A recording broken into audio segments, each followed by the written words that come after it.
At Direct Service Garage Doors, we are your one-stop shop for all things garage door. From garage door repair and broken spring replacement to new garage doors and openers, we do it all. We're proud to be among the highest-rated local garage door companies in all of Central Arkansas. Our highly trained technicians are available 24 hours a day at no extra cost to you. So if you have an emergency, call us today, 501-244-3667, or visit our website at directserviceoverhead.com. Don't wait days. We'll fix it now.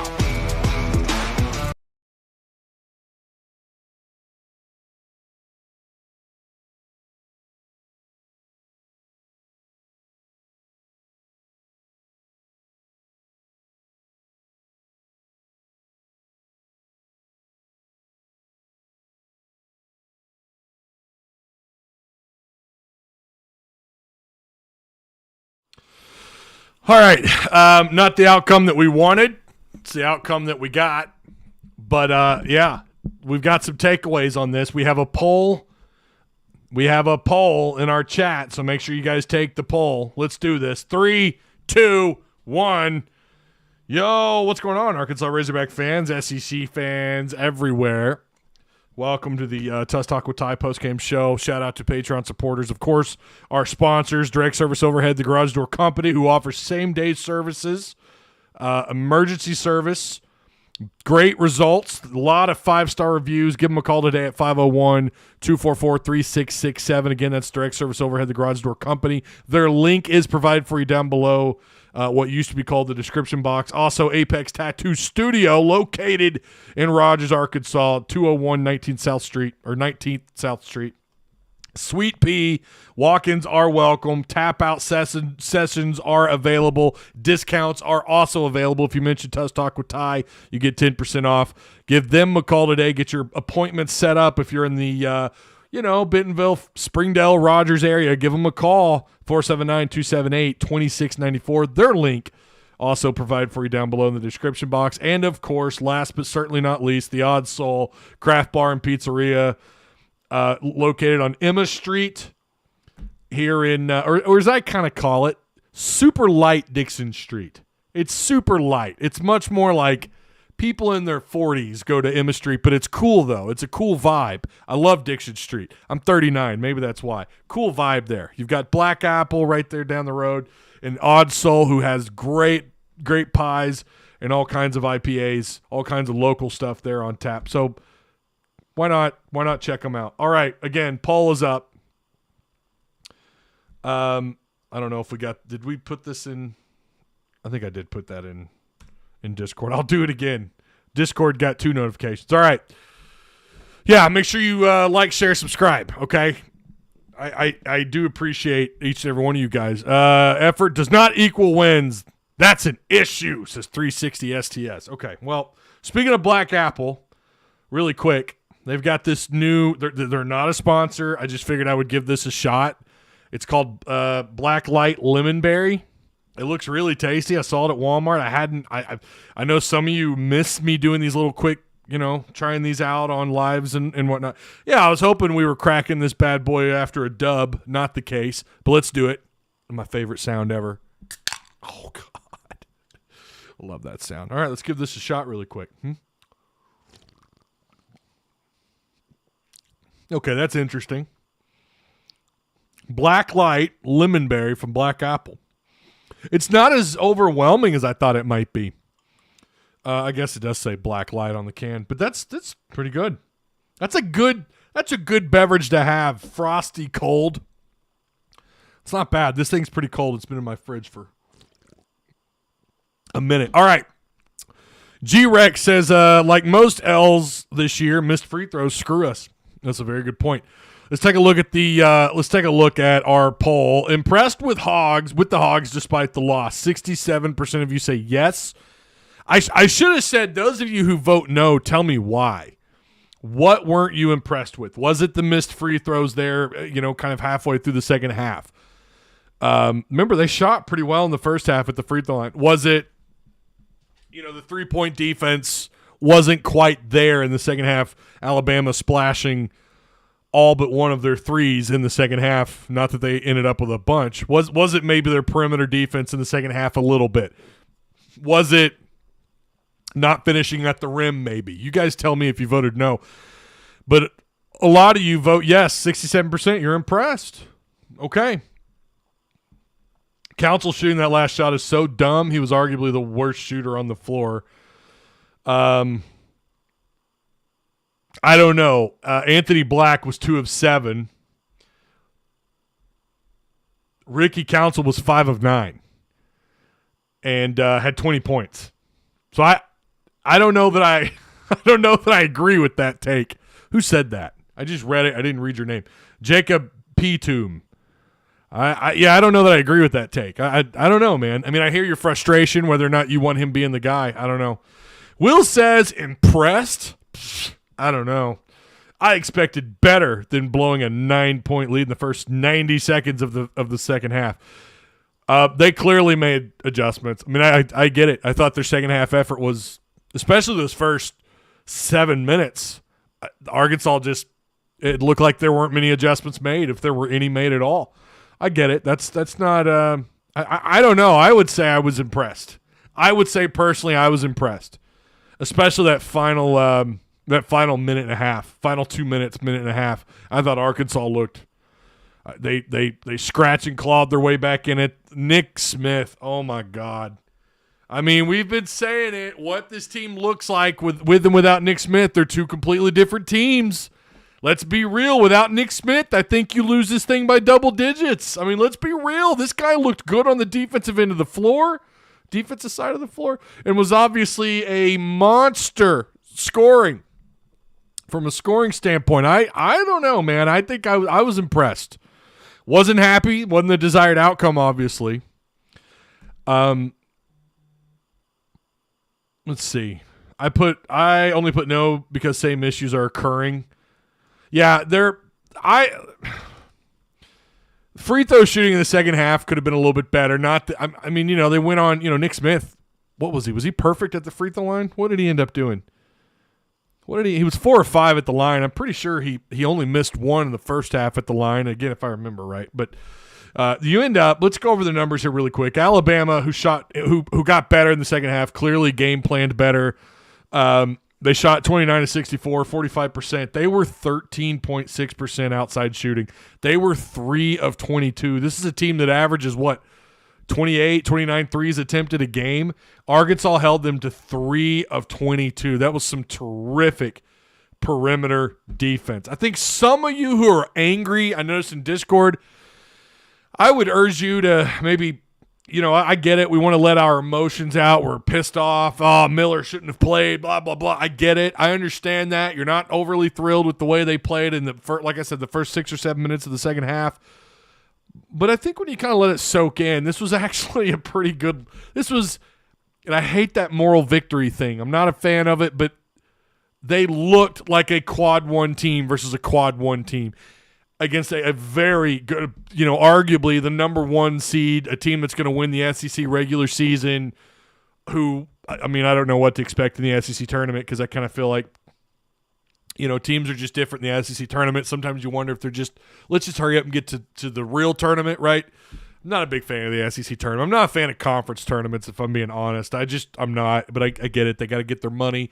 These networks got to get their money, but just not a fan of them. It just feels like I don't know. It's like a speed bump on the road to the real tournament. Who gives a shit about this thing?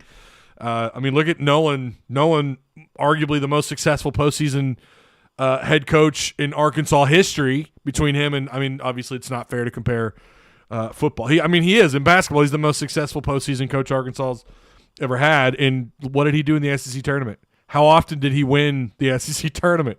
I mean, just it's whatever. But having saying all that, I was impressed with what I saw out of Arkansas. Their perimeter defense was so good. Outside of, I think 2 of those threes that they made were wide open. The other missed shots, yeah, they had a couple of other missed opportunities, but guess what? Bama, there's probably not a better team in the country that's good at setting up their own shots outside. I don't know if there is. I mean, I'm sure there is, but at this level of play that Bama has played at in a Power 5 conference, even though I think they're really a middle-of-the-road overall basketball conference, I've watched enough of them this year to say I think this is the best team at creating their own shots outside, or one of the best. And to hold them again, 3 of 22 is just incredible. At home, like on the road for them, you would probably be like, oh, all right, okay. Still good, right? That's still really damn good. Holding them to under, I mean, what's their average make? You know, and again, you're talking about a team who all season has averaged 25 plus threes a game. And that's how they beat teams. And that's why this game was so much closer than it was. And the fact that they did this at Bama in Tuscaloosa was great. It was great perimeter defense. They did fall apart in the second half a little bit defensively. Alabama just couldn't miss. The shots that weren't falling for them at mid-range or close to the iron, they were making in the second half. There's just so much you can do about that. I thought Anthony Black may have played one of his – I don't know. Maybe it's my fault. I was the only person, I think, that picked him to be the leading scorer in this game, and I thought he struggled on both ends of the floor. Wasn't really blown away by him. Now, he did end up with 7 points. Of course, he fouled out. By the way, I would argue – half those fouls he got hit with were just soft, mamby-pamby bullshit calls, but whatever. He got him. He got hit. He was in foul trouble. But he ended up with 3 steals, 2 rebounds, 2 assists, 7 points. Not a horrific game, but 2 of 7 overall, 0 for 1 outside, and he was 3 of 4 at the free throw line. Defensively, he didn't look as good. But, again, to be fair, this is a top 3 team at home. That crowd who was left out in the first half, Alabama's home crowd wasn't shit in the first half. Let's be real. That wasn't jack shit in the first half. No, that crowd was not in Arkansas's head in the first half. Arkansas did a good job of keeping them out of it, right? And you had that 11-point lead in the first half. You had a 9-point lead. You had the second largest lead on Alabama that they've given up all year, the second largest lead at half. 9 points. That's the second largest lead anybody's had on them. I think that's what they said all year. Again, I was impressed. And I think you can be, even in a loss. And I'm not saying it was a moral victory, or maybe I am. I don't know. I don't really care. I know what I saw looked better. I know what I saw in the final minutes versus what we've seen pre-Nick Smith, or the first 2 games back. Nick Smith, this is the best final minutes of basketball. I've been calling for this every postgame. You guys know, those of you who've been to all these postgame shows, who've watched and listened to all these, how often am I talking about they don't have the guy in the final few minutes of a game, the final 5-6 possessions to really help them out, whether that's, racking up assists, getting to the free throw line, knocking down crucial shots. Nick Smith has answered that call. You have been missing this all year. Again, I don't know what kind of team Arkansas would be had they had no injury issues. That's part of the game. You're going to have injury issues. But I do kind of wonder, with Brazile and Nick Smith healthy, what that record would look like in conference play and how things would finish out for them in the regular season. But you got Nick back, and you're seeing the difference. Without Nick, you probably lose this game by double digits. I don't know that you have, because they have struggled all year on the road. The product on the floor has not been good on the road. I mean, let's be real. You snuck out a win against South Carolina, and you maybe caught Kentucky on a bad day. I don't know. If Arkansas were to play Kentucky on Tuesday on the road, how would you feel about that? I think I'd actually feel better. But without Nick Smith, how would you feel about it, right? Nick Smith's kind of the X factor. The crowd wasn't the X factor like I thought they would be until the second half. Then they got into it. It was really post that big dunk by Miller. You started to see the crowd kind of get into it a little bit, but then it was in the second half when they were able to kind of stretch their lead out a little bit, and it clearly looked like they were going to win the game at around the 6-minute mark. You kind of had that feeling, or at least I'm sure they did. I really didn't. I was looking forward to the final 2-3 minutes. I wanted to see what the game plan was. I wanted to see if someone would step up and how Nick Smith would respond to the pressure, and he responded, man. He responded. So, I was impressed. Yeah, I'll say I was impressed. You can call it a moral victory. I don't give a shit, to be honest with you. I loved what I saw in the final 2 minutes because I've been begging for that all year. Carry this into Tennessee. You could beat Tennessee with what you saw today, even with that poor, 7 minutes in the second half when things kind of got away from Arkansas a little bit. Arkansas ended up shooting 41%. I got a smudge on my screen. Is that 41? Yeah, 41%. 50% outside on 10 attempts. Again, the recipe typically for Arkansas is about 14 shots outside. They got 10 there, 50% there. Free throw shooting went south. In the second half, they at one point they were, what were they, 75%, I think, at one point, or 72%. They ended up 20 of 29. That's a lot of attempts. Arkansas did a really good job. I do feel like there were too many fouls called. I do feel like on both ends of the floor, for Alabama and for Arkansas, I feel like there were too many fouls. But Arkansas did a good job of knowing what these officials were going to do. And they did a good job reacting to it and playing at that level because they got to the free throw line. They committed 25. Alabama committed 21. You were +4. A little surprise Alabama creeped into the 20-plus range, and they did. You can probably argue with the way they were calling the second half. Bama probably should have had a couple more called. You could have said the same thing in the first half about Arkansas, though. 37 rebounds to their 48. You got dominated in the second round, or in the second half. Wasn't real happy with the lack of, I don't know what was going on with the rebounding awareness. I don't know what the hell they were doing. Bama, it was even at halftime. I think it was dead even at halftime in rebounds. And then the second half, Bama they boxed you out. They were more physical. Their timing off the rebound was better. They just looked better around the iron. The personnel was a little bit different. Even with their big in trouble, even with their center in foul trouble, they still, that guy ended up fouling out. They're big. Their centers fouled out in this game, but they still were able to dominate you on the boards in the second half. To me, that and the free throw shooting, Alabama knocking down their shots when they needed to, good Lord, they shot 83% off 30 attempts, right? 25 of 30. Arkansas was 20 of 29. You hit your free throws. Maybe one or two of those shots that typically at home have been makes for Arkansas, one or two of those go in. Who knows what the outcome of this game is? That's the difference here, especially the final 2 minutes by Arkansas. I'll say it. I was impressed with the loss. Baseball team won, by the way. They won 10-3 over EIU. Damn near run ruled again, huh? How many games have we lost due to free throw? A lot, Cameron. They have, and it's been a reoccurring theme for them on the road. You should feel better. Now, I'm not saying that they're beating Tennessee. I'm not saying I'm taking that game just yet. I want to see where Tennessee's at as far as team health. Their fans are on one, man. They already hate Arkansas. I've been saying it for 3 years. That's a natural rivalry. It already is one in baseball. By the way, Vitello, did you guys see that? Vitello, he got suspended, self-imposed. They got caught cheating. Well, their Tennessee fans were so excited. By the way, the interview I did with Dudley, it's live. That video, or it's up and running. It's not live, but it's up and running. Patreon supporters have had access to it since Tuesday. Patreon supporters are going to always have first dibs on those type of interviews. I'm setting one up right now with Stephen Hamner from QB Spotlight. He just put a video out on Arkansas's offense in 2023 on the new old coordinator, Dan Enos. Go watch it. I'm going to have him on. He and I are going to talk. That's going to be exclusive to Patreon supporters, and then later on it'll go live for everybody else. Mike and them says give Nick Smith Jr. his props, but he did only shoot 9 of 23. Again, it's about timely shooting, right? It's about knocking down the shots when you needed them the most. Yeah, he was 9 of 23. That probably is one too many shots, but then again, he's your guy. He still ended up with 24 points off those 23 attempts.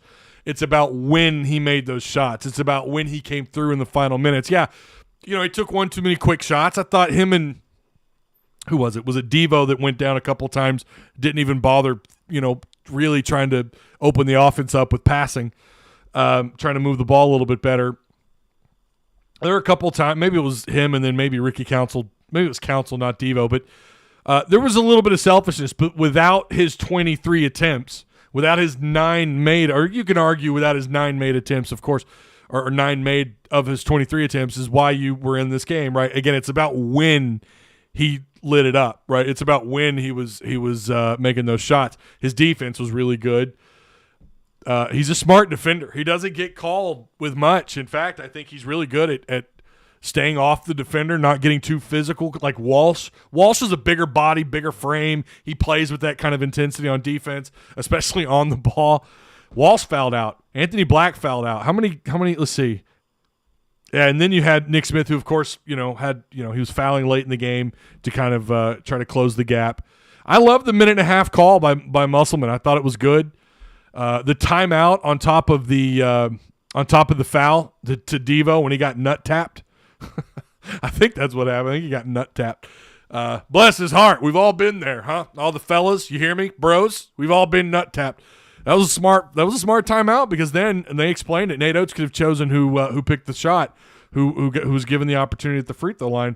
It was smart by Musselman. So that was a little bit sooner before that 1.5 minutes. I think that happened around was that the 2.5-minute mark, 3-minute mark maybe, but doesn't matter. It was smart. It was a smart timeout by Eric Musselman. Again, I think the final 1.5 minutes showed me what I've been looking for all year. Yeah, they still didn't close the game out. Yeah, okay, they didn't close the game out. This is the number 2 team at home. The troops were rallied. They're behind Nate Oates, right? They're behind their gift from God. They're behind Miller. They're behind these guys. And they were loud in the second half. They got into the game in the second half. That's a tough environment to go in and win at. That's a tough place to win at. They are, after all, they're 14-1 in conference play, 24-4, just 4 losses on the year. Again, had a couple things gone your way in this game, you probably just hand them their second conference loss on the road. It didn't. They didn't. That's what matters at the end of the day. What actually didn't happen. What didn't happen was you didn't win the ball game. But I'm really liking the vibe from this team right now. And again, I loved the first time since Nick has really been on one, right? Since Nick has really turned it up, we finally got really good play in the final several possessions of a ball game from Arkansas. That's what I was looking for. You got it. You came up a little short. Neutral floor, you win this game. At home, you really win this game. You had to play them on the road. Let's see if they can do this again against Tennessee. Again, I don't know. I'm still slightly skeptical, but I think right now it's at least up in the air for me. Of course, getting closer to game time, I'll make my official prediction, but really liked what I saw. Again, came up a little short. Alabama was kind of able to stack onto that lead. Got a couple of soft calls in the second half. They made their free throws when they had to. You got to give it up. I mean, Bama's done that all year long to everyone, to some really good teams at home or on the road. Some of those fouls were under 2 minutes and were soft, gave them some easy points. I'm not saying I disagree. That's for sure. Metrics favor us in this game, says JT Hazelwood.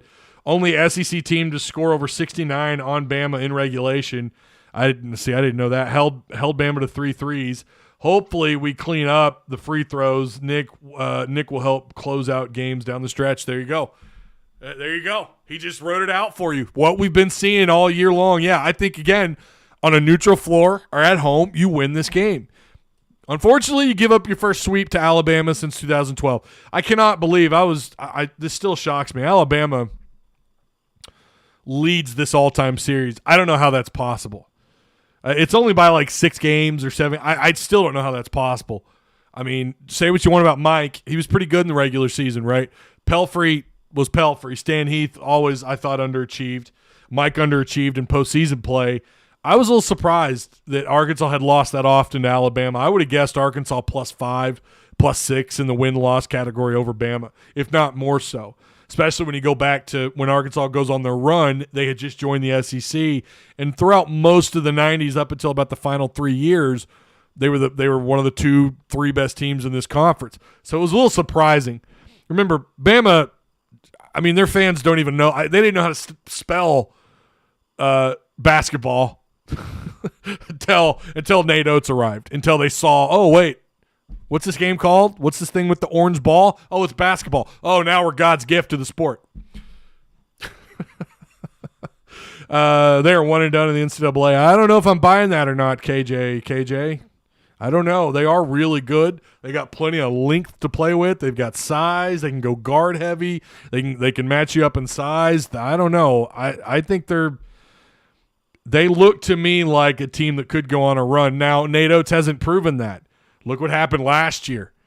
That was a little bit of a surprise, right?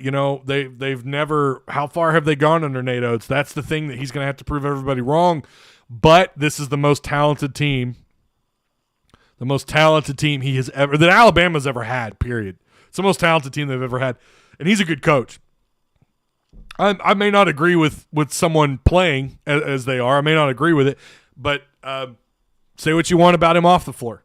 I'm not going to argue with anybody on that, But he is a quality coach. He's a high-quality coach. He doesn't look real good right now. He doesn't look real good. The Alabama athletic department doesn't look real good right now, nor I don't think they should. But, maybe more will come out about all this that happened off the floor. Again, you guys know I don't really want to get into that, but I'm not going to accuse anybody being guilty. I just kind of wonder if, at the very least, you should have taken Miller out of the situation, at least for a couple of games. It didn't even have to be these last 2 games since all that came out. Remember, they said back in January they had known about, I guess, all of it, and then he comes out later and says, well, I didn't have all the information. What? But then he says we knew in January, so I think then why not get out in front of this? Okay, we're gonna take Miller, we're gonna get the pressure off of Miller and off the athletic department. We're just gonna sit him for a week or something. At least show that you're trying to do something. He could have played today, and in fact, I wanted Arkansas to play Miller. I wanted Arkansas to play Miller. I wanted to play Bama. I wanted them at their best because I wanted to. This is a good measurement for where Arkansas is at, and I'm gonna be real with you. If they could continue to play at this level, now better free throw shooting. You can't have that. I don't remember what the stretch was there in the second half of when they went quiet on the scoring end of things. I think it was 4 minutes. It might have been longer, but you'd like to do without that. But Musselman's teams have kind of been notorious for going on these 5-6 minute stretches and not scoring, right? That plagues a lot of good teams, even good offensive teams. It plagues everyone. Everyone's got to overcome that. It just seems like Musselman's teams, more times than not, go on these 4, 5, 6 minute stretches of not scoring. You want to get that. That needs to improve a little bit, but I think it has since Nick Smith has kind of found his rhythm and they found their chemistry. But, yeah, I liked what I saw. The measurement stick tells me, oh, they're a better team. They're a better team, and this team could probably go on a run in the NCAA tournament. You're not as look at the blocks today, man. And Alabama's a good. They've got length. They've got size. You had 6 blocks. Graham had 3. Graham came off the bench and gave you some pretty good defensive effort today. 3 blocks. Yeah, he only had 2 points. Okay. Scoring end, he wasn't that great. He turned the ball over once, but he had a couple of rebounds, a steal, 3 blocks. Who would have guessed that he would lead you in blocks today over the Mitchell twins? Mackay had 2 blocks. Mikkel, who they didn't start the Mitchell twins, by the way. Mikkel had 1, but Arkansas, again, 6 blocks. Right? They're good at crowding the lane. Nothing's easy. They're a great defending team out in the perimeter. A lot of that's because of Mr. Devo. All you anti-Devo people, it's so bizarre to me when you guys are screaming for him to not play another minute in a game. Are there times when Devo should probably sit on the bench for a couple of minutes? Sure. Maybe a little bit of a heat check even on the defensive side of things or on the offensive side of things. Sure. All right, you need to simmer down. Your shots are a little wild. You're passing to nobody. Let's take a couple minutes to think about that. Next TV timeout or foul, we'll let you back in. Sure, but those of you who are like, he doesn't need to play another minute, you just put no value on defense. You need to understand his defense keeps him on the floor, and he was your best two-way player in conference play up until Nick Smith's return, by the way. But I love Devo's defense. He's not always a lead on defense. I mean, he's had a couple of games this year where he struggled a little bit, but overall, he's terrific, man. 5 rebounds for him, 21 points from Devo. By the way, 21 points by Devo, 24 by Nick, 20 by Ricky Council. 3 of your 8 that rotated ended up in 20s. That is a first, I'm pretty sure, this year. Pretty outstanding. If only those shots fall, we win this game. Yep. Sure. I mean, everyone can make that argument, right? Anyone who's lost. By the way, the poll, we're doing good on the poll on the votes. Impressed with Hogs despite the loss. 67% of you say yes. 33% of you say no. I've read a few of your no's. And listen, there have been some valid arguments, sure. Brendan Miller have all been – oh, gosh, I'm not going into that. Goal was to not get blown out. Get a W against Tennessee or Kentucky. Some W's in the tourney. We will be primed up 6 to 8 seed. Yeah, you want to be in. You would love to be inside that. You'd love to be a 5, or a 6. But anything behind that, I don't know. You saw the 11 seeds last year. What they did. What was it? 3 out of the 4 won in the first round. Had some early exits of some of those higher seeds. They probably still don't know how to spell basketball. Oh no. They only love their oh, come on now. Oh man. Savage.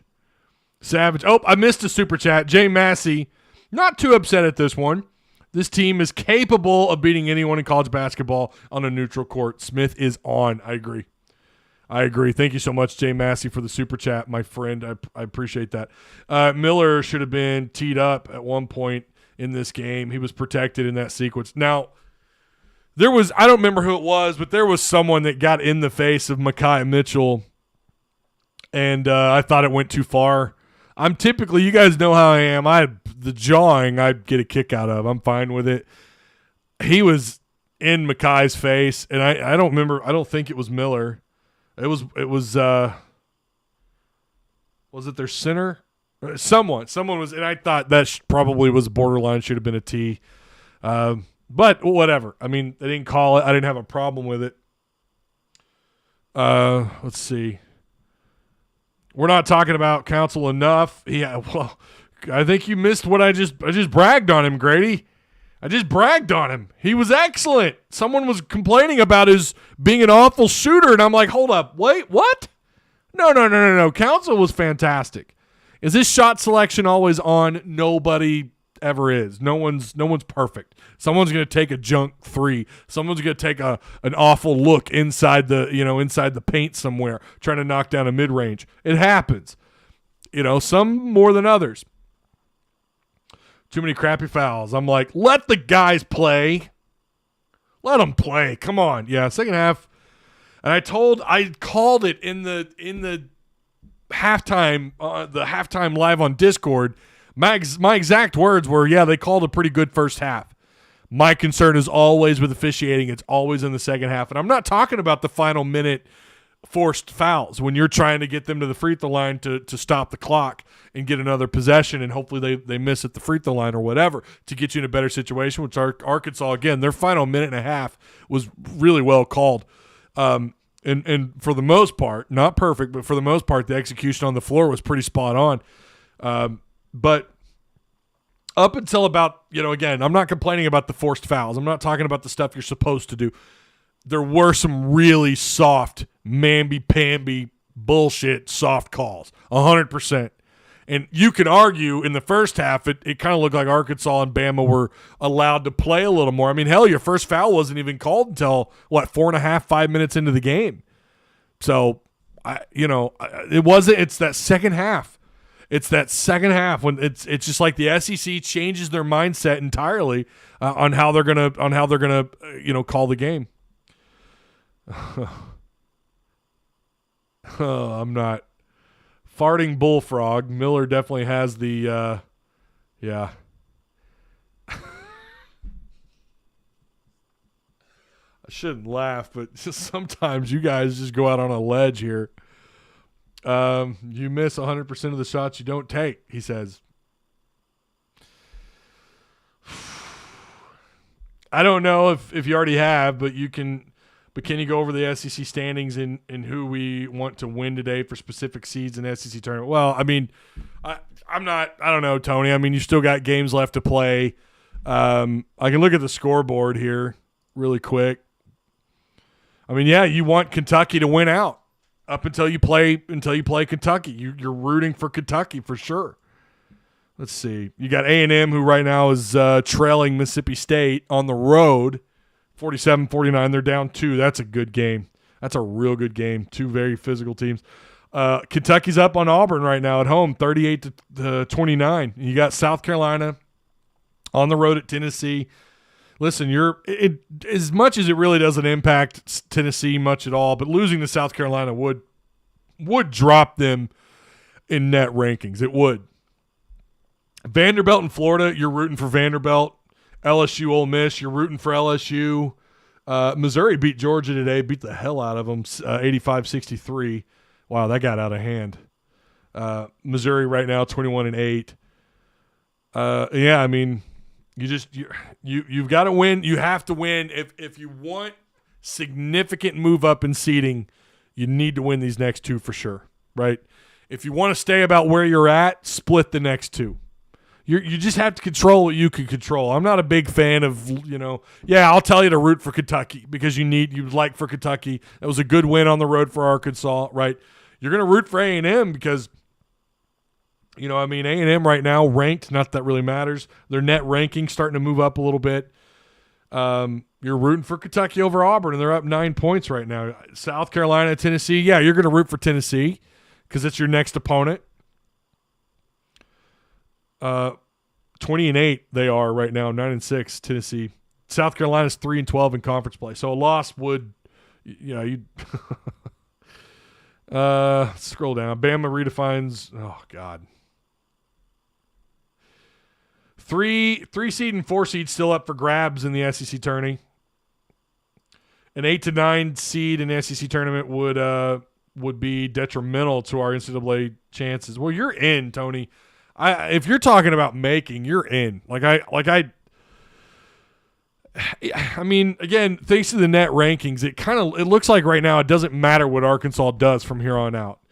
Like it looks that way. I have a hard time buying that. I have a hard time seeing a sub 500 SEC team making the tournament. But by the way the net rankings are at the moment, it just kind of is what it is, right? 70% of you were impressed so far. We're about to close that poll out, so if you haven't, a lot of votes on that one. The vast majority of you in here have taken that poll, but 70% of you were impressed, and I got to agree with you. Oh, man. You guys. It's a sad situation, though. I mean, it is a sad situation. I'll say it again. I think Brandon Miller should have spent some time. I could care less that he played in this game because it's like, oh, well, now we have more information. So now, but their staff, I mean, Nate Oates' own words were, they had known about the situation. Why was he never at least benched for a week? Why was he not benched for at least a couple of games? That could have been back in January when all this came about, right? When this happened. I'm not talking about these last 2 games since more information surfaced to the public. Alabama doesn't have a good look. Nate Oates doesn't have a good look. They're going to have this cloud hanging over them, and it probably will affect them. I mean, I think it kind of has. I mean, you look at their play against South Carolina. I think today was more to do with Arkansas just being a different team with Nick Smith, but I do think from here on out they're going to have to deal with this. They're going to have this cloud hanging over their basketball program, over their athletic department. I mean, really, and again, the comment that reigns the most true to me is if this were any other player on this roster or a bench guy, he's probably suspended for the year. I mean, we all know this, but this it just feels like a foregone conclusion. Now, it's not fair because that's an assumption to Nate Oates. That's an assumption to the basketball program. But we have seen players at other schools suspended for multiple games for far less than what's happening here. Alabama, I mean, I don't know. I mean, again, I don't mind that he played today. I just wonder why there wasn't something done back in January. Why not just, hey, all right, let's get out in front of this and let's put him on the bench or let's cut his minutes in half. He's not a starter. He's got to, he's going to have to ride the bench until the second half for a few weeks or something. Right? Nothing. Absolutely nothing. It's incredible to me. And again, I don't want to. More will come out, and there is no better or worse. Someone lost their life, right? I mean, a young mother lost her life and all that, and yeah, it's a sad situation. You hope that he's completely innocent of all this, right? But I don't know. It's just it's a rocky situation, and There is no victor in any of this. Again, that young mother lost her life.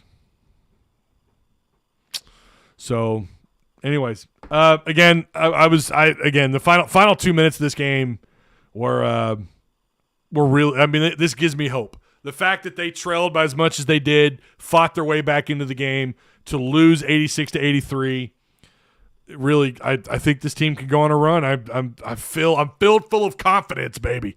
Feel a lot better about Arkansas's chances in March.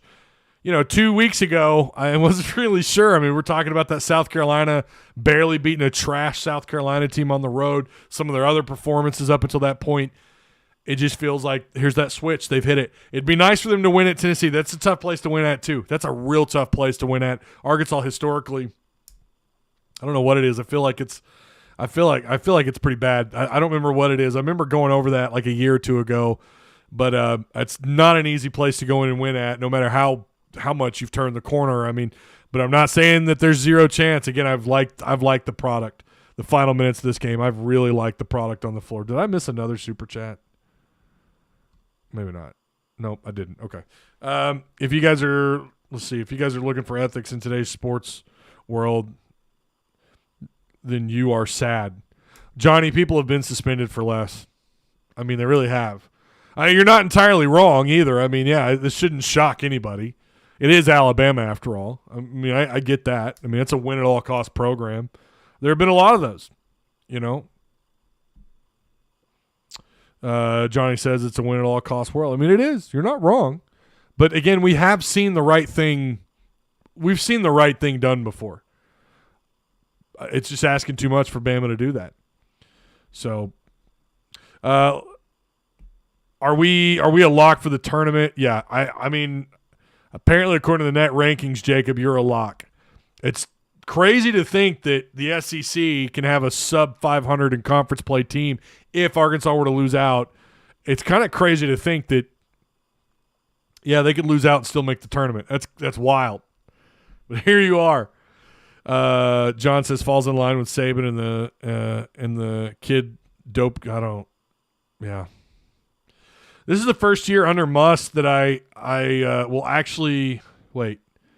Steven says this is the first year under Muss that I will actually care what we look like in the SEC tourney. Should give us an idea for the big one. That's true too. That is true.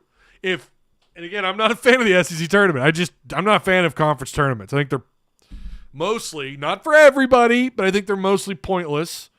Talked to A&M a year ago, right? We were in this situation with A&M, not Arkansas, but I mean, just talking about whether or not the SEC tournament does much for you. There are a lot of teams that could argue, man, we've done well in our conference tournament when we were on the bubble and still not get in. I don't know the point of them outside of TV deals, outside of more television exposure, more better contracts, better payouts for the schools, right? That's fine. You're getting a $49-50 million check, and SEC tournament will have people watching. And that's how you're voting, right? You're voting by watching the tournament games. Of course you're going to watch Arkansas play in the SEC tournament, as you should. I don't know. To me, they're just a distraction. Let's get right into March. I feel the same way about baseball. It's damn stupid. It's just, it makes no sense. Baseball, there shouldn't be conference tournaments in baseball. It's just another step in the month of May and in June. Who cares about this? Let's just get into the tournaments that matter. Again, some people it does matter, but it's the vast minority of teams, and especially in Power 5 college sports, that those tournaments mean anything. But they won't ever do away with them. They're here to stay. It's more money for these conferences and the TV contracts and whatnot. The original point was the conference champ is guaranteed a spot, right? But things have changed a little bit. I hope we get our revenge on Bama in the tournament. And again, going back to what someone said earlier, I mean, that is a good point that someone had made in chat about it's going to be interesting to see how they play on a neutral floor, more neutral than home and home, right? More neutral than playing at Bama, even though the tournament is where it is.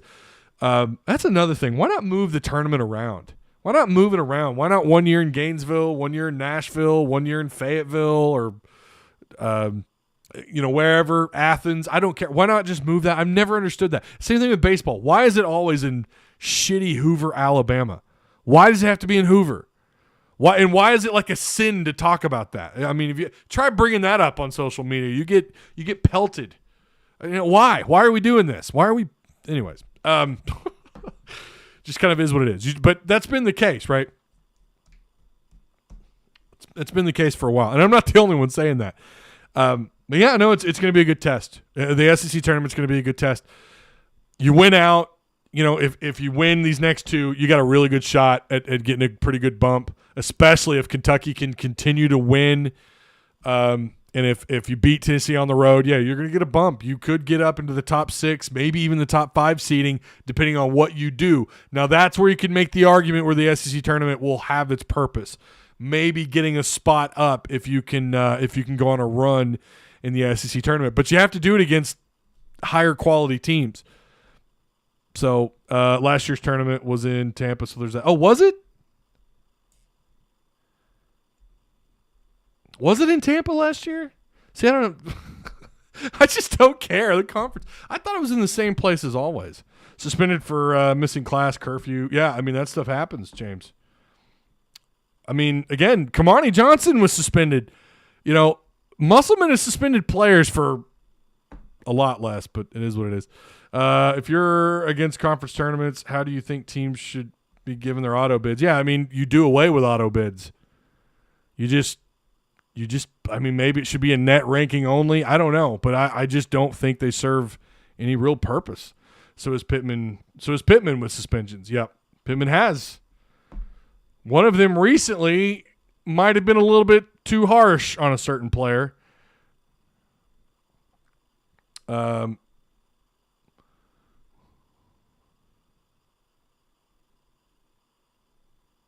Yeah, well, JT, in most years we complain about the net, but it feels like, and you're right, we did last year complain about the net ranking.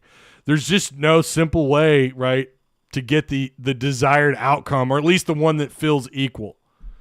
I don't know. In a crazy hypothetical, we were to lose out in the regular season, but take a deep run in the SEC tournament, would that cancel out? It just depends on who you play. It depends on who gets the early exit, and is it you versus some low net ranking team? You see, that's the problem that I have. You have years where the final 2 teams, one of those teams does you no good, right, to win or lose, and you're just really playing for a banner. It just depends on who you match up against. Now, if you get some high teams in net rankings repeatedly, you get a couple of those, you win them. Like let's say, I don't know, Mississippi State, which could happen, by the way. Mississippi State and Alabama. Mississippi State is kind of on the bubble, and they beat Bama. Maybe that does enough. And then in that case, okay, it just doesn't seem to happen that often. It never seems to really square away like that. How often has that happened? I mean, A&M last year, look at what they did in the SEC tournament last year, and look at the outcome. I'm just not a fan of them. I think, if anything, even if they did do even a little bit, I'm just not a fan of SEC tournaments. I'm just not. Or conference tournaments. Just get to the no one else does this, right? You have, like in the NFL, of course that's a little bit different, but you have your wild card, and then you go right into the playoffs. There is no, well, now we got to play the NFC West now has to have their own divisional tournament. You take care of that in the wild card, and then you advance to the postseason. You advance to the playoffs. Just not a fan of it. I think getting rid of auto bids is an extremely hot take. How often has that worked out for anybody, though, Tony? Why not? Why? Because you're okay. So here's your argument. We have our ranking as it is. Now we need more games to determine their ranking in the NCAA tournament. That's not an extremely hot take, and I'm not the only one saying it. That's bizarre to me. Here, we're going to play an extra set of games to determine the automatic 1 bid. Why not just go with what you have? Why not you have a selection committee at the end of the day? How is that a hot take? I've heard people talk about this on the radio. I've heard call-ins and guests and talking with people out and about. Like, man, what is the purpose of this?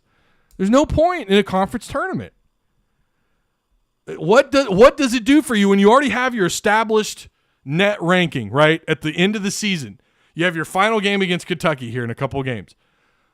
Well, now we need more play to determine your automatic bid when you already have it established. And not only that, you have to compare all these different conferences with these non-P5 conferences who play a shit schedule.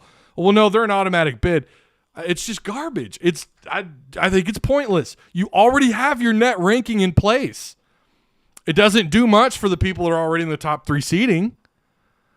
I don't know, man. I think if anything, it's the other way around. Why isn't Kamani Johnson not playing? Kamani's hurt. I thought I heard someone say he was in a boot. Teams that perform better throughout the year deserve in more. Exactly. Why do you need a tournament to determine your automatic bids? Why? The net ranking is established. It's if anything, the net ranking is doing away. It gives you more of a case to do away with tournament games. In no circumstances do people root for 12 seed Indiana, like St. Peter's was, or Roberts, or even FGCU a few years ago. Again, I don't know what a tournament. I don't. It's very rare, even though you had 3 11 seeds, win last year. Very rarely do they make it as far as, who was it? Who was the team that went to the Elite Eight? Who was wasn't there an 11 seed that made, regardless, how often does that happen? Why do you need a tournament to determine your automatic bids when you've already got a net ranking established? What more good does it do for a team that's non-P5 when they've already got a net ranking established anyways? What good does it do them to play more low net ranking teams just to get to an automatic bid when you've already got your ranking? You're not going to get a huge bump. Because you could sell tickets. There is that. Yeah, there is that. Net is new based on net is new and is based on hype. No, it's based on RPI. It's based off other measurements. If you make it conference regular season champs and auto bid, I'd be cool. There you go. You have there you go. You win it's the same thing. Only you don't have to play a tournament. It's a distraction. There you go. He hit it. Collins hit it. If these teams are already set up, just make it there you go. You won the regular season. You're it. I don't know. Maybe it requires more thought. Sure. I mean, I just think it at the very least should be debated amongst the NCAA and the conferences. Now the conferences, it won't ever not be a thing because the conferences hold all the power and they want those tournaments. They're going to always be around. That's why it's never really questioned because we know nothing's going to happen. We know that they're not going to do away with them. So it's kind of a pointless argument anyways. I just think it'd be a nice conversation to have for the NCAA and for these conferences to say, hey, let's just do away with this. You're already established, whoever, non-P5, group of 5 team, you're already established. You're the auto bid. There you go. You don't have to have a tournament. I think that's a very good point. And that's why you need to have what you have. I would be on board with that. See, Tony, it just smashed your whole argument about having a tournament in pieces. Just like that. And you're like, oh, well, actually, see what I'm saying? I'm not saying that to shit on you. I'm just saying I think it's worth having a conversation. Well, let's talk about the tournament and how pointless. I had a conversation with someone not long ago about this who covers college basketball. Said the exact same thing. So I think it's – now, we didn't talk about regular season bids, but he talked about how the tournaments are dragged on. Maybe they should just be done differently instead of a whole bunch of teams getting the bids to go to the tournaments, to go to the conference tournament. Maybe you just select a few teams and those teams play it out. Shorten not that it's a long tournament anyways, but you get it done in a short amount of time. But this way you get it done in maybe a couple of days. There you go. You're on. That Sunday you're completely done. You don't have to worry about it. Yeah, revenue's it. You're right. I'm not saying have a tournament. I'm saying getting rid of auto bids. That's a bad idea. You could keep the auto bids. I'm not a big fan of them because I don't know how often some of these teams benefit from it. I mean, in terms of what they do in March and how that might actually screw other teams over.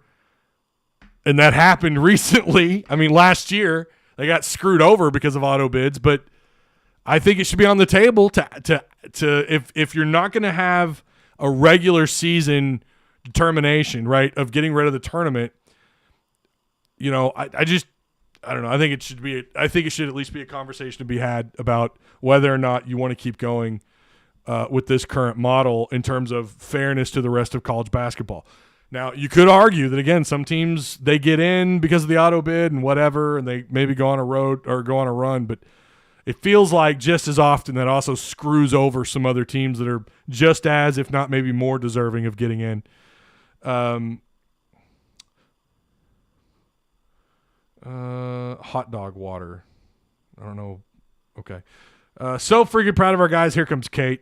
Here comes Kate. I've been wondering where you're at, Kate. So freaking proud of our guys. I am too. I thought they played a hell of a game. We did not lay down. Good point. Great film to learn for the trip to Knoxville. Love you, Piggy, so much. Safe journey home. Yeah, there's no reason for them to hang their heads. I agree. I was thrilled with what we saw in the final minutes. I mean, they made that a game. It looked like Alabama was going to stretch this thing out. And they didn't. In fact, I mean, Arkansas did enough to where they could probably take the dub in the final 30 seconds.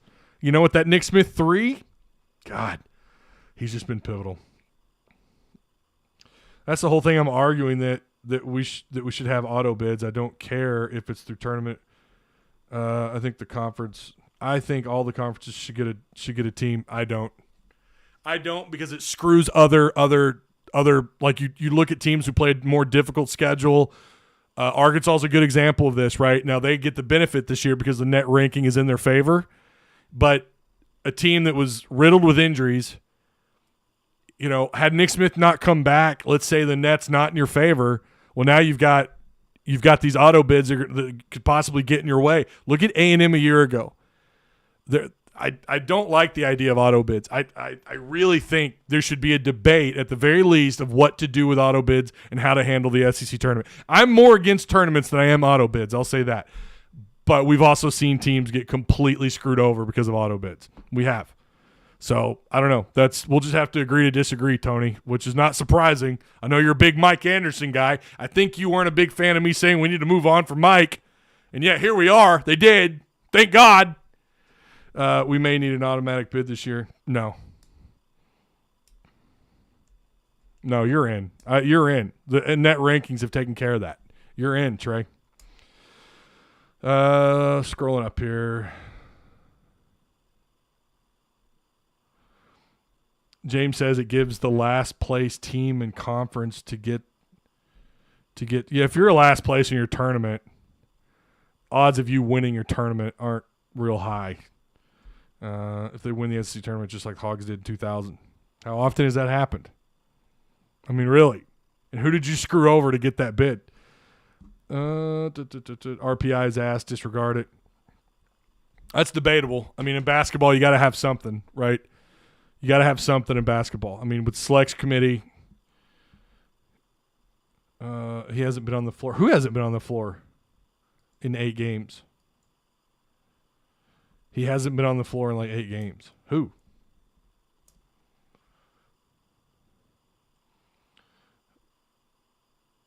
Ash says, I don't know. I don't usually care about the SEC tournament, but A&M fans will take that run last year to their grave. Yeah, that's very true.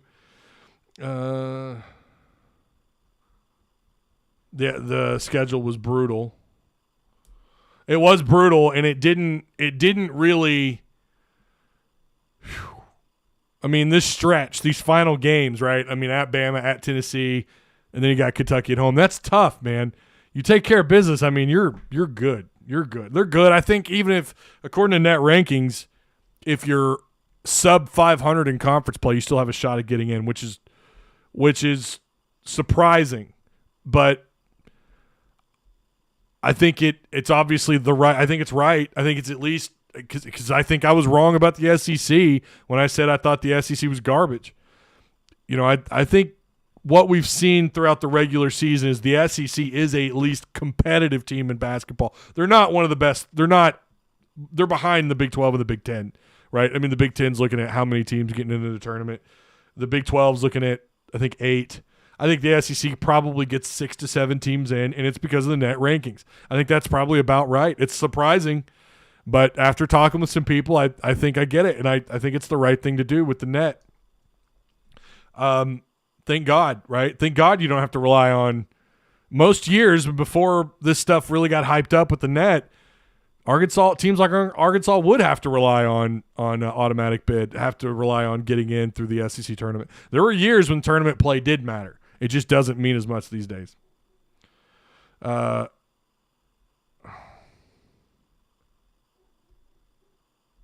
we'll have to agree to disagree on this one. Not the first time. Yeah, the last time you were dead wrong, my friend. You were dead wrong. Again, we can have a conversation about auto bids. I'm not 100% against them. I'm more against the tournaments.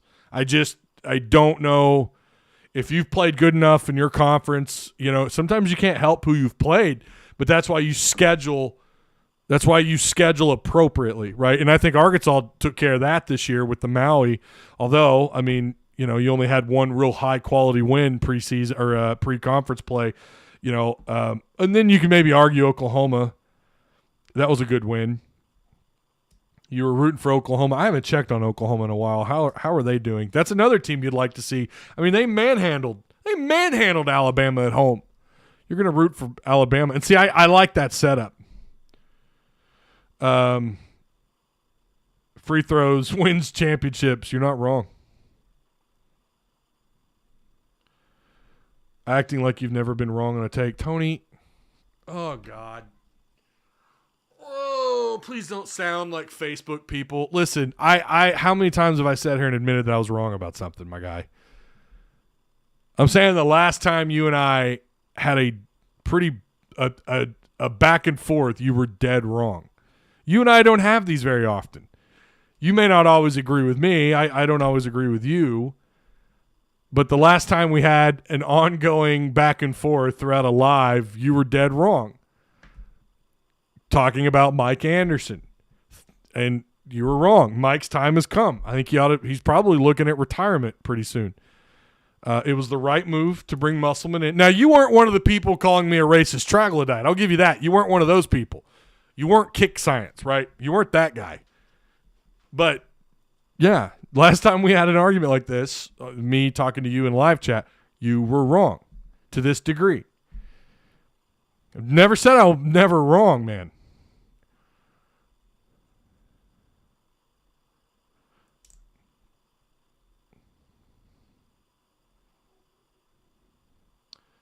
Yeah, I hit a nerve with Tony. Tony, maybe just maybe go grab a cigarette.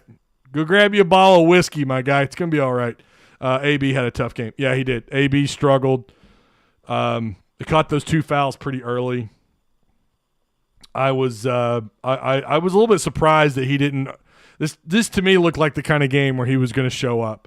This to me, it just had that feel to it that they were going to try and contain Nick Smith and Ricky Council, and Anthony Black was going to just go off. Like he was going to be the guy kind of left standing to get points. And he had a rough game on both ends of the floor on the offense and the defense. I just don't – it was a little strange. Again, he caught a couple of fouls early. He ended up fouling out. He ended up with just 7 points. I mean, there was some production, right? I mean, he had a couple of rebounds, 2 assists, 3 steals. But he also turned the ball over 3 times. He turns the ball over a little too much for a guy you want playing the point, for the guy you want playing at the one spot. He turns it over just a little bit too much. How many minutes did he end up with? Home stats. Nope, away. We were the visitor. What did he end up with? Black ended up with 16 minutes. Wow. Okay, he got less minutes than I thought. I would have guessed like 22, 23. He ended up with 16 minutes. -7. 7 points, 2 for 7, 0 for 1 outside, 3 of 4 at the free throw line. So that's where he got almost half his points. Nick Smith, again, 24 points. Nick Smith, and I know we're not supposed to give MVPs out to the losing team, but Nick Smith was the best Razorback on the floor, took over the final minute and a half, and he played a huge role. He played a huge role for Arkansas to keep in this game and to not get blown out. And listen, I don't know if you take Nick out necessarily that you get blown out. But last time they played, it was a good ball game, right? And who were you without in that game? And it was a good ball game up until the final 4 minutes or whatever it was. It was a good ball game. I mean, both teams, I don't remember the amount of lead changes we had in that game. Doesn't feel like we had as many as we had today, but or maybe so. That game feels like it was a year ago. It feels so long ago. I will say I was just pleasantly surprised by what Arkansas did containing Alabama outside the perimeter. I was really impressed with that. I mean, again, they were 3 of 22. That's just unheard of for Alabama. It was great. Arkansas may have and they're not the first team to really figure out that, hey, you got to contain Alabama out on the perimeter. Everybody knows that, right? You got to contain Alabama. Arkansas seems like they might have been one of the first teams to actually show you how it's done. So we'll see how Alabama responds to that. Maybe Arkansas kind of helped with the blueprint of how to contain Alabama. But it takes effort. I mean, you could see it on film all day long, but you got to have the pieces to do it. Arkansas has the pieces to do it. Again, this gives me confidence. I'm not saying they beat Tennessee. They may lose that game still. They still haven't won these games in the final minutes. They still haven't done it. They took care of business against Kentucky. I think you may have caught them when they were trying to figure things out. They were without Wheeler. We know that was in terms of what he does for them on the floor, that was a pretty big loss for them. Sheboy was he just was not playing good basketball. Maybe you caught Kentucky at the right time. But that is a game you have to put a feather in your cap. That was the most complete Arkansas's look from a scoring standpoint, defense. I mean, it was just a really good game, especially on the offensive end of the floor for the Razorbacks. This wasn't that performance for Arkansas, but it was pretty close. And when you talk about the things that you need to do to show that you can win in March, they did them except actually win the game. So I do want to see a better performance eventually. Well, I mean, you've only got one game. You only got one opportunity left against Tennessee. I would love to see them actually close a game out like Tennessee. Tennessee's in a rut. They're not playing good basketball right now. They're not. Tennessee's not playing very good basketball. They're struggling. They're a little banged up. Some pieces are missing. We'll see what Arkansas can do. I think they're certainly capable of winning out. They're certainly capable of getting a win at Tennessee. But they still need to show against a high-quality team, even though they're a little busted up, depending on who's healthy, they need to show they can close these games out. And we just haven't seen that, at least not consistently. And we won't see it consistently because, again, Tennessee's your only opportunity. I think the last team – oh, where'd it go? I think the last team and only to win off an auto bid was the 83 NC State and Wolfpack. Tourney had 52 – man, this is all over the place. Had 52 teams. Auto bids mattered way more. Yeah,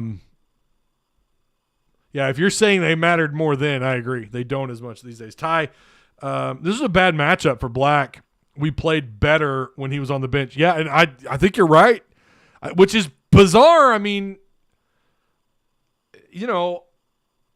I just really thought this felt like the kind of game where Nick Smith and Ricky Council would be like, that's got to be the blueprint, right? To slow Arkansas down. And Devo, I mean, look at Devo. Devo went off. If it's not Black, it's Devo, right? I really thought Anthony would be the guy to respond if they were able to slow those two down, and they weren't. They weren't able to do it. Maybe that's why. Maybe it is just a bad matchup. I don't know. Brady Lewis says, have any idea why Bama seems to be Black's kryptonite? He played bad against them at home as well. Yeah, what did he end up doing last time? It wasn't a very good – I think you're right. I don't think it was a very good performance. That was in that time too, right, where you're right in the middle of just playing really bad. Last time, yeah, Anthony Black had 5 points, okay, 5 rebounds, 4 turnovers. He fouled out in that game too. Three defensive rebounds. He had a couple of offensive rebounds. It's not, I mean, that's cool. 1 steal, 1 assist, 5 points. Yeah, I don't know. It just might be like someone said in chat. It's just a bad matchup for Anthony Black. Could be it. Could be what's going on there. I still believe this team can make a deep run in the tournament, especially with Nick Smith Jr. coming on. God, I know. You've got to feel really good. You got to feel really good about the direction that they're heading with Nick Smith finding that. I mean, he played every minute of this game too, did he not? Did he end up playing the full 40? Maybe not.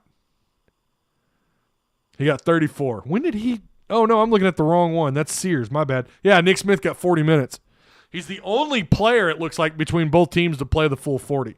And he's going to have to, and he's got to be the guy taking the shot, too. Expect those attempts to be about, I don't know about 23, but I mean, they're going to be high. He's going to be the guy taking the most shots because that's what you need him to become. He needs to be the guy knocking down nine of however many. He's going to take the most shots. 6 rebounds for Smith. What a game, man. That can't. He had 0 turnovers. He had 0 turnovers in 40 minutes. He had the ball in his hands quite a bit. Is that what ESPN is saying? Did he have 0 turnovers? Oh, I was sitting here looking at this like, wait, it doesn't show him that he played at all. That was the last time Arkansas played Bama. Is ESPN, are they at 0 turnovers also? I'll be damned. Zero turnovers in 40 minutes. Devo, who also had 0 turnovers. How often does that happen? How often does Devo get 21 points with 0 turnovers? Yeah, again, I liked what I saw. I really did. I want to see 2 halves of great ball, and I think they're capable of it. I really do. If Miller and the other guy doesn't get in any trouble whatsoever after what they did, then the SEC has explaining to do because another player would have been suspended. Nothing's going to happen. I'm going to tell you right now, nothing's going to happen. I mean, it's Alabama basketball, or it's I'm sorry. Let me rephrase that. Not like they're not a great basketball school, but it's the Alabama athletic department. Nothing's going to happen. I would be shocked. Now, kind of like what you said there, if more comes out that Alabama knew even more that wasn't publicly known and they kept him, then I could see the league doing something. But as it stands now, I just don't see anything happening. I don't like to speak on the Miller situation because it looks really sus, but we really don't know. Yeah. I do agree with Ty. He should have said a week back in January, innocent or not. Yeah, I mean, the situation itself calls for it, right? I mean, you had to. He needed to sit. He needed a week off. He needed some games off. But it just goes to show you're putting basketball ahead of a really bad, really sad situation. Put Graham in. He scores points, says Joe.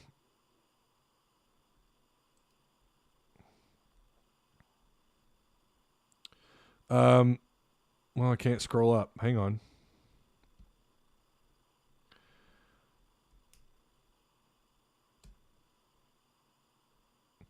James says he's never wrong, just misinformed. What? Well, I mean, yeah.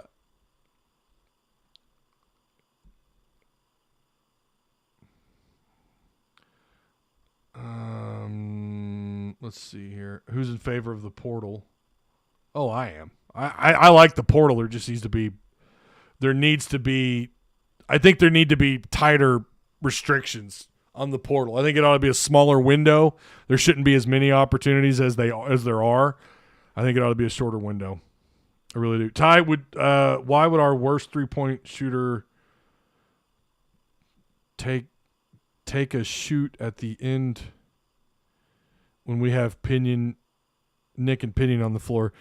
I mean, you'd have to ask Muss that. I don't know. I mean, he's not the guy I want with the ball. I mean, he's not proven to be the guy that you want to have the ball in his hands in the final seconds of a game. He's not, but he was.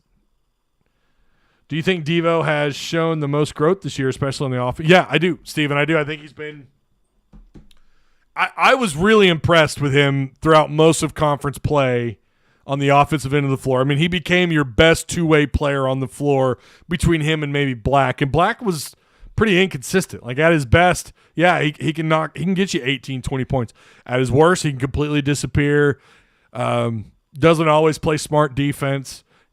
He's a decent defender. I mean, I'm not about to say he's Jalen Graham as a defender, but he could disappear. I mean, you could see him get completely just disappear in games. And then in the final 6 minutes of a game, well, I should say final, but he'll go on these runs in the middle of the second half. I've seen him do this, where you look up, he has 6 points, but then you look up in a matter of about 3 minutes in the second half somewhere, whether it's the first part of the second half or if it's right in the middle of the second half, he's got 16 points. And you're like, what the hell just happened? He had 6 just a minute ago. Now he's got 16.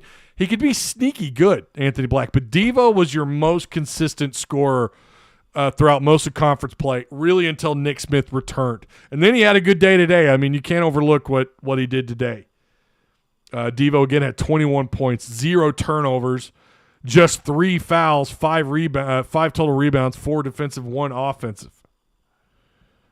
Free throw shooting might be what holds this team back in tournament play. Jacob Zeltner, am I saying that right? Zeltner. That's a good point. Is this the worst free throw shooting team he's had since being here? Kind of feels like it. It affects the program more than Miller, though. Scouts said it won't affect him. Oh, I don't know if you're talking to me. I'm assuming you're talking to someone in chat. But yeah, no, I mean he should be fine. I mean, unless there's more that comes out that we're unaware of, right? I still feel like we're waiting for more to come out. And again, it's a sad situation. It just is. There's no other way of looking at it. MSU beat A&M. They might keep MSU's tournament hopes alive. They very well could. Also, what happened to us and our free throw shooting? We've been horrible at it. Yeah, we've discussed that quite a bit. Must use all of his timeouts. Did he really? Did he use all of his timeouts? I know they were down to 1 in the final couple of minutes. Did they use all their timeouts? That does not happen very often. That's funny. Well, I mean, look at what happened. I might not be against our Ricky Council taking that. Let's see. I might not be against Ricky Council taking that shot, but not on a tight night where he's already missed 4 big-time free throws. I'm not a big fan of him taking that shot, not when you have, like someone mentioned, you got Pinion and Nick Smith on the floor. That's a really good point. I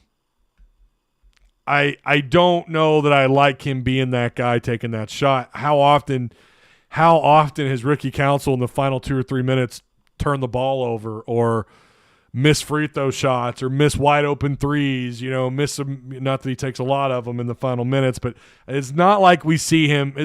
I don't know that I trust him to be that guy in the final 10 seconds to knock down a crucial 3. Not saying he's incapable of doing it, just that we've not really ever seen him do it. Bama did a great job denying Nick Smith Jr. the ball in that situation. Yeah, and their defense, and that's the other thing too, right? You have to discuss what Alabama did to get to keep Pinion and Nick Smith from getting open. I don't really remember that whole possession, to be honest with you, because at that point I'm setting up the live show and I'm going back and forth. So I don't know where they were at on the floor. I'll have to take a look at that, but they did do a good job. I did see Pinion on the floor, and I did see them try to cover him up. And their game plan is when he's on the floor, watch out for the corner pocket 3 ball. That's his shot. Have we seen Pinion make it from anywhere else? I mean, really, like that's where his points are going to come from. That's not really that difficult to know. Like, all right, that dude's on the floor. You know where he's going to be. Don't let him float around uncovered. I don't understand why people are hating on Ricky. He was the only one who had I mean, most of the game. I mean, again, he was on fire. I mean, had a really good game. I think in that situation, Tony, I don't know. Like I said, I don't know that that's the guy I want taking that shot. Now, I don't know if Nick Smith was just covered. I'm sure he was. I don't have a huge problem with it, assuming he's the only guy that's open at that given moment. He played a good game. He played a real good game. I thought Council was good. You know, you're not looking at him and putting any fault or blame on him. You're not saying, well, you lost this game because of Council. I'm not saying that. I don't think anyone else is. But if there was someone else open, or if he didn't maybe he took that shot too quickly. And I know there was only there wasn't a lot of time left on the clock. I know that. But why not it looked to me like he got the ball and he took the shot. Didn't look like he tried to look anywhere else. And I don't even blame him. Like, sometimes in that moment, you just got to shoot your shot. And it's not like he was bad. Again, he was great. Ricky Council played a good game. I mean, again, Council ended up, he played 30 minutes. He had 20 points. He was 5 of 9, but he was 0 for 1. He was 10 of 14 at the free throw line, too. I mean, he was a force at the line. Did a good job getting to the free throw line. Council played a good game. Should be hating on Council. Nobody should. I'm just saying, if there was anybody else open on the floor, I would like for someone else to have taken that shot had they had the proper time. Maybe he didn't. Again, the final, for those of you who don't know, what I'm doing in the final 30 seconds, I'm trying to get my thumbnail put together. I'm trying to watch the game on one screen. I'm trying to get my socials ready, and I'm trying to get my setup with OBS right, so I don't always see the final maybe 15, 10 seconds in a close game. I try to, right? I'll focus on that screen for a second, but then I'm automatically on the next thing trying to get the show going, trying to get the ads set up, ready to go on OBS, on the online broadcast software. So I'd have to go back and watch. Maybe there was absolutely nobody else open. If that's the case, yeah, then he's got to take that shot, and he missed. And it is what it is, right? Now, if there were 8 seconds left, and maybe Nick Smith's kind of hovering around, of course he's not going to be wide open, but if there's a situation where maybe Nick Smith can kind of create his own shot, given Nick Smith had taken the game over in the final minute and a half, Nick Smith, maybe even a slightly contested shot, I would prefer Nick Smith over Ricky Council if that were the case. It's so hard, though, right? It's hard to dice that situation up. 7 seconds on your side of the floor, that's. I mean, I've seen Arkansas do less with more, right? I've seen Arkansas find points in the final 4 seconds. Not in a game, but I mean like with the shot clock or the play clock, whatever. I've seen them create shots in just a few seconds. You see it all the time. 7 seconds on your side of the floor with the ball in bounds. Is a lot of time. DMs are blowing up. So I don't know. Again, I'd have to go back and watch. But if there was an opportunity for someone else like Pinion or Nick Smith, I would rather those two take that shot. But again, if there's no one else open, I don't have a problem with that shot. But most of the other time, I would rather him not, right? Muss wasn't outcoached by Oates. He did in by himself. I don't know what you're talking about. Who's saying that? Yeah, I don't think he was outcoached. I thought he did a good job. Yeah, I don't know what he's talking. I don't know. Time not hitting on Ricky, love him, but our players need to know their limitations. Well, again, to Tony's point, Charles, what he's saying is what I just kind of laid out there, right? He played a good game. I mean, he really did. You look at what he did at the free throw line, ended up with 20 points, pretty solid production on the floor.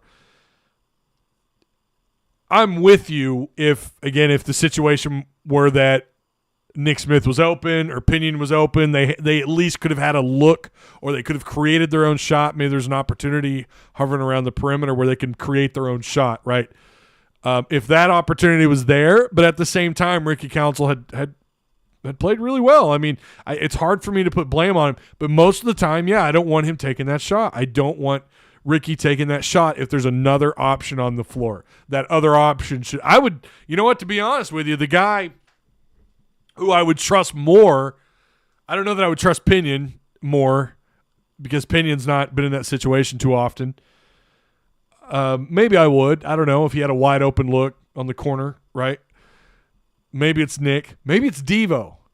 Maybe it is Devo. I know in the final minutes he's not been the guy you can rely on, but Devo was your most consistent three-point shooter like all year long. like all year, especially in conference play. He was your best three-point shooter on the floor. Maybe I would almost trust Devo more than I would Ricky Council at that range if you need a three to tie it up or take the lead. Maybe I would. I don't know. Than Ricky Council. I'm not saying he's the guy I would trust the most. Nick Smith is the guy I trust the most. First time. We mentioned that at the beginning of the show. First time since 2012, Bama took both games. Yep. And they have a lead on you, too, which is just still surprising. Hard to make halftime adjustments. Nick Smith Jr. should have had the ball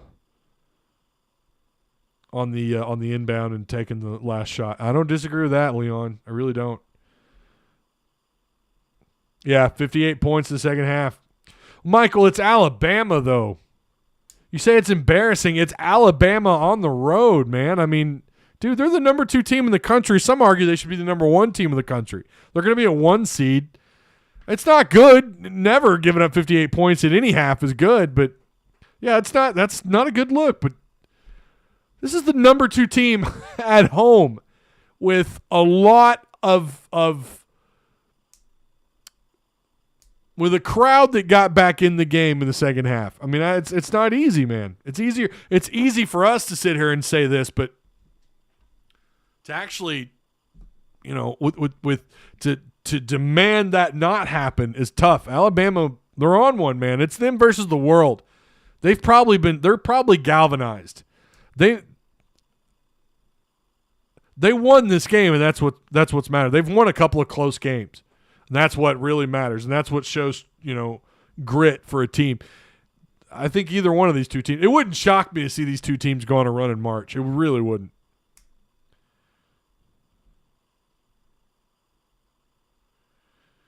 They haven't really had time to practice those situations with Nick a lot. Practice on getting him open so he can take that shot. Maybe.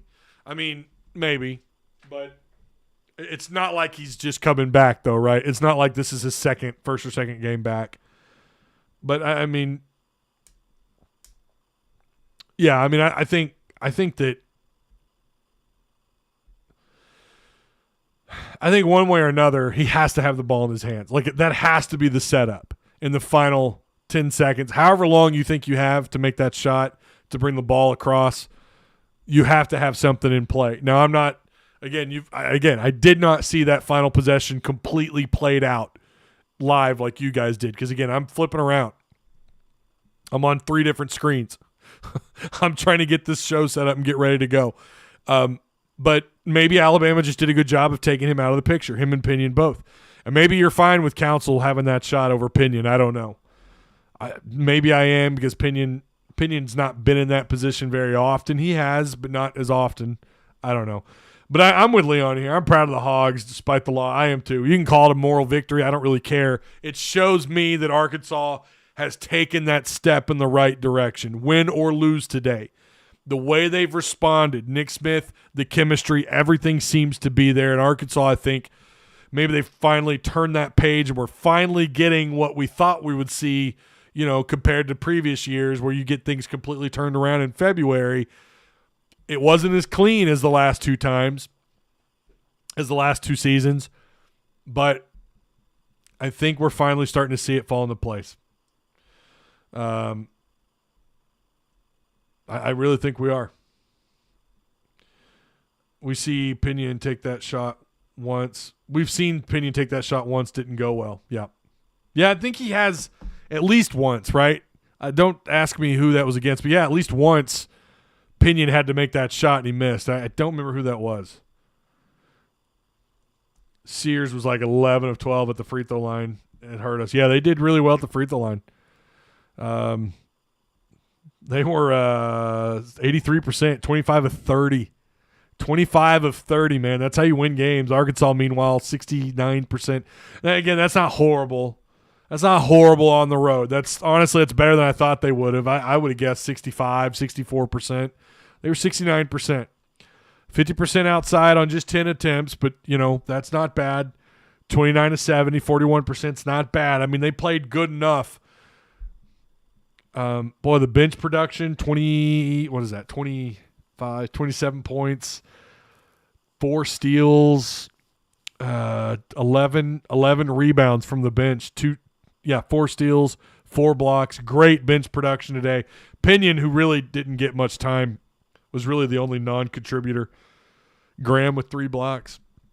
So, yeah, you at least got to be feeling better than, like what happened last time when Alabama just opened up the can in the final few minutes and made the score look a lot worse than it really was. That didn't happen. I mean, you really were within, maybe making some more free throw shots away from maybe winning the game. I don't know. Ty, we'll get revenge in the SEC tournament. I hope so. Hey, at that point, I'll be singing the tournament's praises. Even though I'm not a fan of them, I'll be singing their praises. And Arkansas could, man. I mean, they really could go on a run in the SEC tournament. It could maybe bump you up a seeding. That's all fine and dandy, right? And maybe they can do that. I certainly think they're capable, for sure. I think they're capable of going on a run in March. I don't know how many of those, depending on the matchups, depending on what the schedule looks like at that point, who you play, you might be fortunate enough to play someone with a high-quality net ranking and maybe get a bump if you can get a win. You got to win it first, right? But yeah, the game was more impressive than the Florida win last Saturday. I mean, a win. I don't know. I don't like comparing. I don't like comparing moral losses to wins because a win is a win. But you are right. Like, that does feel better. It does, at least in terms of how well you played versus how good that team was. Alabama is a team that I'm sure most people are going to pick once March comes around. Once the NCAA tournament starts, a lot of people are going to pick them to go on a to go on a run. I think a lot of people, if you fill out your bracket, Nate Oates has got to prove it. He's not really been that successful in postseason play, but this is the most talented team Alabama's ever had. Nate Oates is a high-quality coach, regardless of what we all think of the situation and how well he reacted to it with Miller. But in terms of the on-the-floor product and what Alabama is, again, matchups matter, but it'd be hard for me right now just thinking about it how far I would take Bama in the tournament.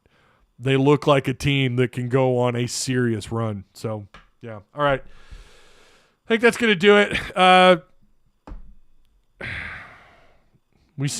already read that. Sears, already read that. Devo hit 3 of 5 threes. Nick was 2 of 4. Yeah, I said earlier, maybe Devo is the guy that should take that shot, right? If he's open, maybe he should be the guy. I mean, he's been on. He's been on. I mean, outside. Now, at least throughout most of conference play. I'm sorry, but I can't compare a loss to a top 2 team to a win. No comparison. Wait, what?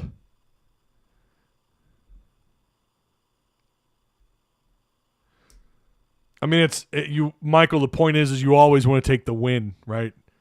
There's just a lot of people that aren't big fans of moral victories, and I get that. But again, this game was meaningful in that it makes you feel better about what Arkansas can do moving forward. All right, in conclusion, I'm not a fan of tournament play, but hopefully Arkansas can go on a run. Be nice to win out, go into the SEC tournament, and get bumped up another spot. I don't know how much it helps you, but maybe it helps you out a little bit if you get enough key matchups, if you get enough high net ranking matchups. Imagine winning the whole thing, which is also not – I mean, if they continue to play like they have, if they play like they did today, it's definitely not impossible to think that Arkansas could win the whole thing, at least in the SEC tournament. So then, yeah, I'll be singing its praises. I'll be singing the tournament's praises at that point. But I think a lot of teams are just ready to get to the NCAA tournament. So, yeah, I think debates are always fun. We can always agree to disagree. I'm not going to, I'm always open. I love the idea of just having an open debate, open conversation about what we feel like should be done in college athletics. Now, the Miller situation, again, it's unfortunate. There's no winner in that argument. There's no winner in that conversation. Like I said, a young lady lost her life. So some things are more important than basketball. But it certainly appears that Nate Oates may not have handled this the right way. And we'll see what kind of a lasting impact that has on Alabama basketball, the athletic department, and Nate Oates. But what we saw today, though, was, again, a right step in the right direction for Arkansas. Let's see them build on top of this and win out. Take care of business with the games you know you have in front of you, which is Tennessee and Kentucky. The rest will iron itself out, right? We need one of our Muss's patented 10 win streaks to close the year out.